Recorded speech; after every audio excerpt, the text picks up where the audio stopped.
នាថ្ងៃទី12ខែធ្នូឆ្នាំ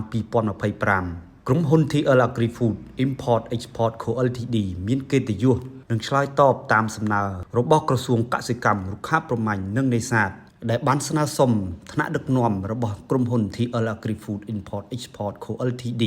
ដើម្បីចូលរួមចែករំលែក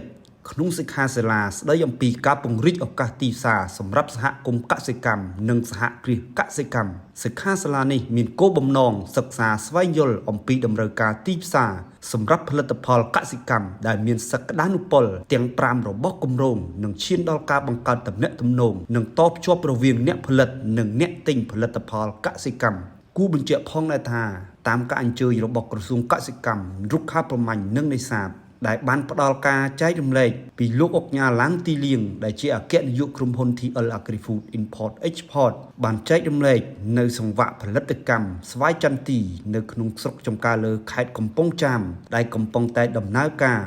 និងទទួលការផ្គត់ផ្គង់ជាច្រើននៅលើទីផ្សារកម្ពុជានិងទៅអន្តរជាតិផងដែរដូច្នេះការចូលរួមគាំទ្រផលិតផលខ្មែរការជួយទិញផលិតផលរបស់កសិករគឺជាការជួយសេដ្ឋកិច្ចនៅក្នុងសហគមន៍ផងដែរជាពិសេសលើដំណាំស្វាយចន្ទទីដែលជាដំណាំមានសក្តានុពលនៅកម្ពុជា